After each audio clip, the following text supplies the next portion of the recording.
So first it was Oprah Winfrey for Kamala Harris to tell us why she should be the next President of the United States. Of course, this was really a campaign event and was more of an advertorial. Then, of course, there was The View, where she got the standing ovation, yet still couldn't answer a question about what was different about the next 4 years than the last 4 years. Well, as you know, today she was on Fox News, one and only time she'll turn up there, and she's doing so because she is behind in the polls. Now, I watched this thing live. I gave reaction to it live with Laura Jays. I was delighted to be on her program earlier today. And I've watched it a couple of times since, because my first sense was this strangely kind of aggro tone at the very start of it from both the person asking the questions, who I thought did an excellent job, and of course Kamala Harris, who was there for the fight in order to get all of the lefties to go, yay, you took on Fox News. Well, this was supposed to be a 30-minute interview. It was supposed to start at 5 p.m. It was supposed to conclude at 5:30. So the production team at Fox News would be able to turn it around and play it on the show that Brett Baer hosts at 6 p.m. in the United States each and every night. But guess what? She turned up late, and they tried to shrink the amount of time, which might explain why he went in so hard so early. Here's Brett explaining how they tried to move the goalposts. So we were supposed to start at 5 p.m. This was the time they gave us. Originally, we were going to do 25 or 30 minutes. They came in and said, well, maybe 20. So it was already getting whittled down. And then the vice president showed up about 5:15. We were pushing the envelope to be able to turn it around for the top of the 6 o'clock. So that's how it started. And I could tell when we started talking that she was going to be tough to redirect without me trying to interrupt. Now, without boring you about the technology, he normally works out of Washington, but as you can see, that interview was happening in Pennsylvania, which meant that it had to be sent back to the head office, which is why, as the tape is rolling, you have to stop it at the end and then turn it around. It's digital now, but you get my point. There is a little moment of time to turn things around. By deliberately turning up late and then trying to speed things up, she knows that there's going to be less time for the conversation. So Brett Baer basically decided to start the interview in the middle of the conversation and hit her straight between the eyes. How many illegal immigrants would you estimate your administration has released into the country over the last 3.5 years? Well, I'm glad you raised the issue of immigration, because I agree with you. It is a topic of discussion that people want to rightly have. And you know what I'm going to talk about. Yeah, but right now, just a number. Do you think it's 1 million, 3 million? Brett, let's just get to the point. Okay, the point is that we have a broken immigration system that needs to be repaired. She doesn't know because she doesn't care. The answer is that it's millions of people. Some estimates are about 10, some estimates are about 6 million. Think about that. 10 million people crossing into your country from both the north and the south in less than 4 years. That is the population of entire states. That is the population of many significant cities. That is literally the population of, well, about a third of this country. He goes on to confront her with the names of people who have been killed by people who should not have been in the country. She, of course, has no idea who these people are and wants to somehow make it Donald Trump's fault. Have a look at this. Nungari, Rachel Morin, Laken Riley, they are young women who were brutally assaulted and killed by some of the men who were released at the beginning of the administration, well before a negotiated bipartisan bill. This is well before Donald Trump got involved in the politics. This is a specific policy decision by your administration to release these men into the country. So what I'm saying to you, do you owe those families an apology? Let me just say, first of all, those are tragic cases. There's no question about that. And? There is no question about that. And I can't imagine the pain that the families of those victims have experienced. The murders happened because the people who shouldn't be there are there.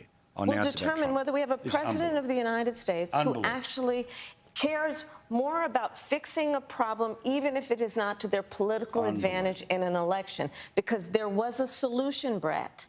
Madam Vice President, it was a policy decision in the early part of your administration. I will let not today, the first 3 years, when you had the Borders Are badge on. I believe the Biden-Harris administration open border policies are responsible for the death of my daughter.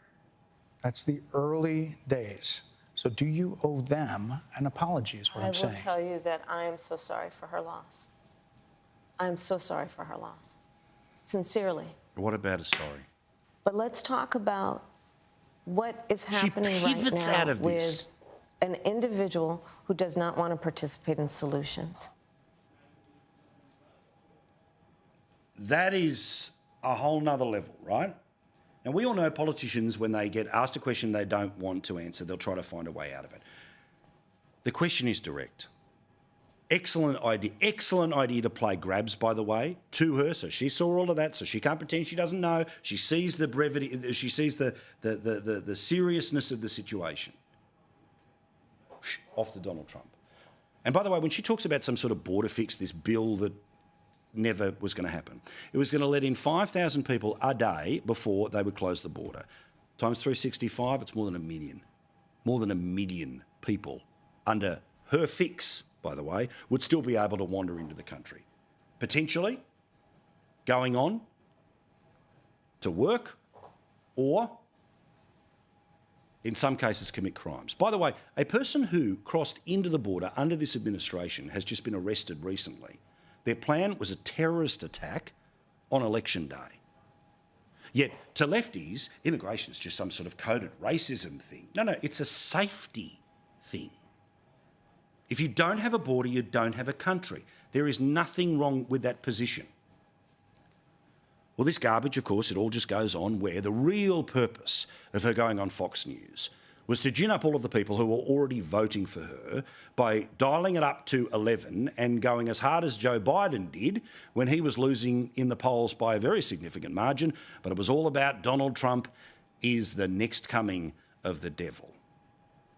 He's unstable. He is unstable, Brett. He's not well. You say he's mentally not stable? He's not stable. Let me ask you this. You told many interviewers that... Unbelievable. Nice they put the ramp in for Joe, just in case he was going to turn up, by the way, during the interview. And finally, the whole thing was wrapped up by her staff. They know how bad this was. As much as Twitter's going to, Fox News, you put them in their place. Did you see a president just then? I didn't when I saw that 30 minutes. And best fighting force in the world. Madam Vice President, and they're giving me a hard rap Well, here. I thank you for the time. I thank you for the time. It's good to meet you. Thank you very much. Thank you. She hated every second of it. It had all the warmth of, I haven't been through one, but I'm assuming what it's like to divide your property up during a divorce. Why did she go on? She had an opportunity to speak to people who wouldn't normally see her for 30 minutes, and she would be able to turn around and say, look, Brett, let's calm down, let's just have a conversation. There was ways she could have changed that. Instead, the whole point was, I'm just here with the zoo animals. Look how crazy they all are. So let's look at the reviews. First, Ben Shapiro. I think I agree with his worldview here. Kamala Harris just completed her interview with Bret Baier on Fox News, and it was, as advertised, a complete bleep show. Wow, wow, wow, wow, wow. I thought it was not going to be great. I did not think it was going to be that not great. Over on MSNBC, of course, she's Obama in a pantsuit. Moments ago, Harris even ventured into the hostile television territory. The vice president managed to wrestle away from migrant crisis fear-mongering to address the stakes of this election. Showing footage of the family members of 3 women who have been killed as a result of the fear-mongering. As for the middle, I probably agree with this too. Mark Halperin is a man who is well known to those of us that are obsessed with American politics, or at least talk about it a lot on the TV. He says, not much. Most people I've talked to, in my own judgment, is it's not going to impact the race. She did well in some ways, I think, and poorly in others. I think if you're inclined to be critical of her, you'd say she was evasive. You'd say she was angry. You'd say that she was over-rehearsed. And you would say she didn't deliver a soundbite. And she had a phrase she used a couple times on Tough Questions: "I will enforce the law," or the laws of the nation. To me, that's ripe to become the new no controlling legal authority. It's a meaningless expression.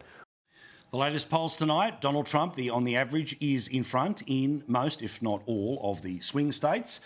There was also a poll which was put out by Fox News today that shows that Trump is actually winning in the national vote, 50 to 48. When it comes to the issues, Donald Trump is preferred by voters on the war in the Middle East, the economy, crime, guns, taxes, as well as immigration. Kamala Harris has a clear lead on election integrity, healthcare, climate change, and, of course, abortion. But also worth noting here too is about whether people are voting for or against a candidate. In this Fox News poll, 66% of people who plan to vote Democrat are doing so to vote for Harris. 35% are voting against Trump. That's why the whole tone of her interview was the against Trump bit. As for those that are voting Republican, 80% are voting for Trump and less than 20% are voting against Harris.